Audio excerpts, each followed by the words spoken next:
یزید کی تخت نشینی کے بعد اس کے لیے سب سے اہم اور بڑا مسئلہ حضرت عبداللہ بن عمر، حضرت امام حسین اور حضرت عبداللہ بن زبیر کی بیعت کا تھا، کیونکہ ان حضرات نے یزید کی ولی عہدی کو قبول نہیں کیا تھا۔ مزید یہ کہ امت مسلمہ میں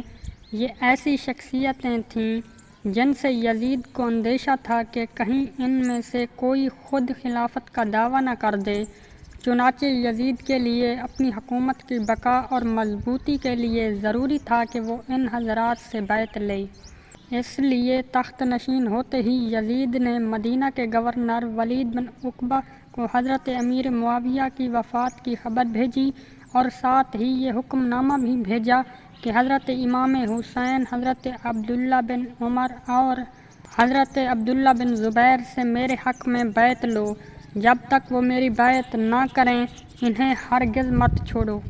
مدینہ کے حالات حضرت امام حسین کے حق میں ناسازگار ہو گئے اور آپ نے سوچا کہ ممکن ہے کہ میرے حامیوں اور حکومت کے درمیان ایک مسلح جنگ کی فضا پیدا ہو جائے اور خون خرابہ کی نوبت آ جائے اور میرے نانا کا مدینہ، جسے آپ نے حرم قرار دیا تھا، جس حرم کے لیے میرے چچا عثمان نے بھی اپنا خون قبول کر لیا تھا، اپنی موت کو بے کسی اور بسی کے عالم گوارا کر لیا تھا، لیکن اپنے دفاع میں تلوار اٹھانے کی اجازت نہ دی تھی۔ میں نہیں چاہتا کہ وہ مقدس سرزمین میرے خون سے رنگین ہو جائے۔ اسی اثناء میں حضرت عبداللہ بن زبیر چپکے سے مدینہ چھوڑ کر مکہ مکرمہ چلے گئے۔ باقی دو صحابہ بھی بیعت کا انکار کر کے ایک طرف ہو گئے اور امام حسین کے حامیوں میں اور آپ کے غلاموں میں چونکہ جوش تھا، آپ روضہ رسول پر حاضر ہوئے اور گنبد خضرا کو مشتاقانہ حسرت بھری نگاہوں سے دیکھ کر ٹھنڈی سانس لے کر عرض کی، نانا جان، اب آپ کے شہر کے لوگ اور یہاں کے حکمران مجھے آپ کے قدموں میں نہیں رہنے دیتے، پھر حضور اقدس سے اجازت لے کر بوجھل دل اور پرنم آنکھوں کے ساتھ اہل و عیال اور اعزاء و اقارب کو ساتھ لے کر مدینہ کے حرمت کے تحفظ کی خاطر شہر مکہ کو ہجرت فرما گئے،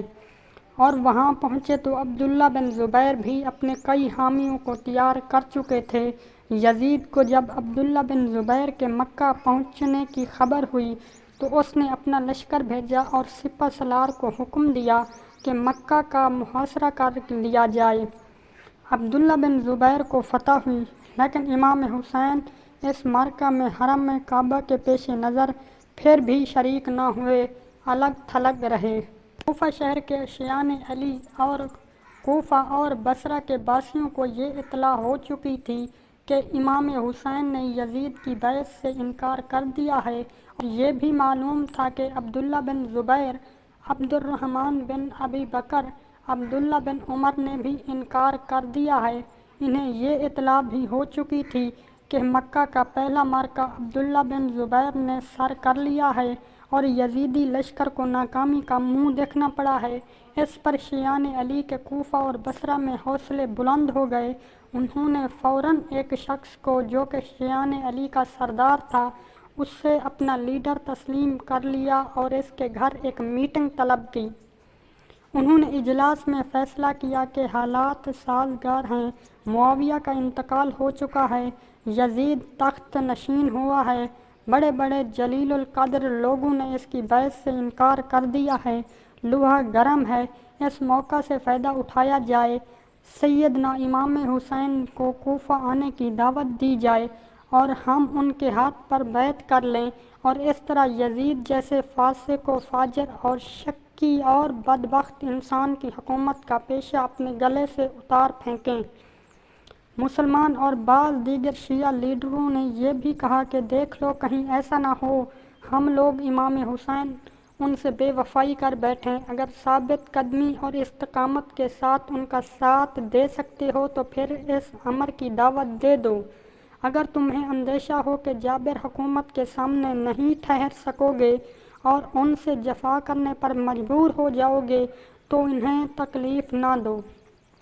لیکن شیعان علی نے یہ فیصلہ کیا کہ ہر قیمت پر ان کا ساتھ دیں گے اور ثابت قدم رہیں گے۔ پس ان فیصلوں کے نتیجے میں حضرت امام حسین کو خطوط لکھے اور وفود بھیجے۔ ان خطوط میں لکھا کہ